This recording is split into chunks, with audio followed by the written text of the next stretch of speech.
Assalamualaikum warahmatullahi wabarakatuh. Nama saya Rian Sudewo dengan NIM 230512809. Kali ini saya akan membuat tugas ujian akhir semester mata kuliah Sejarah Kolonial dengan dosen Pak Nurdiansah MPD.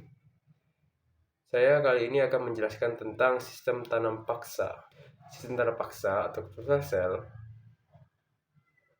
adalah kebijakan yang diterapkan oleh pemerintah kolonial Belanda di Indonesia pada abad ke-19, khususnya di bawah kepemimpinan Gubernur Jenderal Johannes van den Bosch. Kebijakan ini dimulai dilaksanakan pada tahun 1830 dan berlangsung hingga 1870. Kita masuk ke pengertian dan tujuan dari sistem tanam paksa.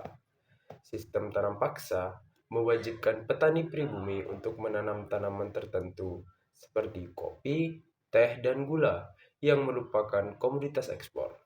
Petani diwajibkan untuk menyisihkan 20% dari lahan pertanian mereka untuk ditanami tanaman wajib ini. Hasil panen dari tanaman tersebut harus diserahkan kepada pemerintah kolonial dengan harga yang telah ditetapkan. Tujuan utama dari sistem ini adalah untuk meningkatkan pendapatan pemerintahan Belanda yang mengalami krisis keuangan akibat perang yang mahal, termasuk Perang Diponegoro tahun 1825 sampai 1830 dan Perang Napoleon di Eropa. Selanjutnya, kita masuk ke latar belakang penerapan. Penerapan sistem tanam paksa dilatar belakangi oleh beberapa faktor. Yang pertama, ada krisis keuangan. Belanda mengalami kesulitan finansial setelah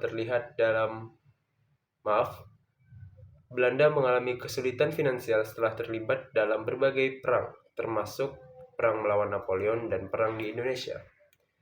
Yang kedua, kebutuhan ekonomi. Pemerintah kolonial membutuhkan sumber pendapatan baru untuk mengisi kas negara yang kosong. Yang ketiga, ada permintaan pasar.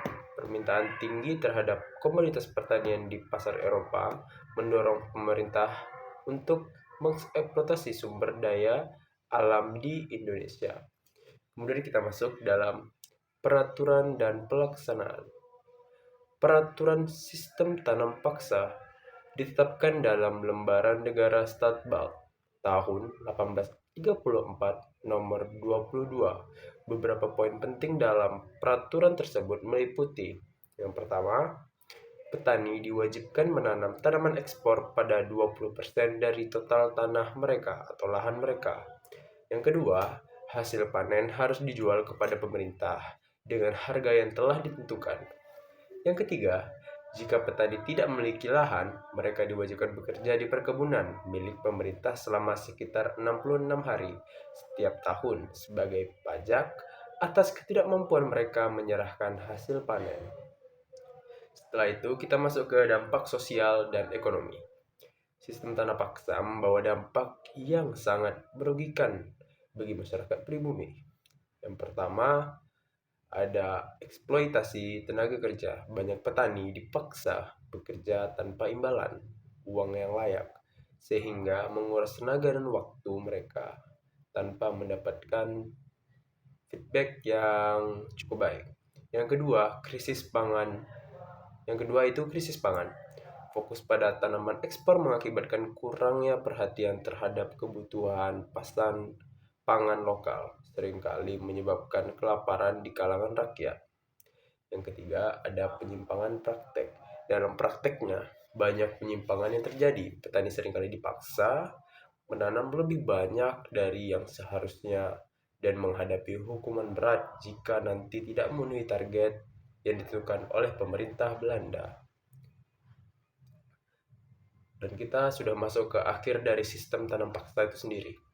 Sistem tanam paksa yang mulai mendapat kritik tajam dari berbagai kalangan, termasuk tokoh-tokoh seperti Dos Dekker yang menulis buku Max Havelaar sebagai protes terhadap kebijakan ini. Akhirnya pada tahun 1870, sistem ini dihentikan setelah adanya Undang-Undang Agraria yang memberikan hak lebih kepada petani atas tanah mereka. Kesimpulannya, sistem tanah paksa merupakan salah satu contoh eksploitasi yang dilakukan oleh pemerintah kolonial Belanda terhadap rakyat Indonesia. Meskipun bertujuan untuk meningkatkan pendapatan negara penjajah, implementasinya justru membawa penderitaan besar bagi masyarakat lokal. Kebijakan ini mencerminkan bagaimana kekuasaan kolonial memanfaatkan sumber daya manusia dan alam demi keuntungan ekonomi semata. Baik, mungkin sekian penjelasan dari saya. Saya tutup. Wassalamualaikum warahmatullahi wabarakatuh.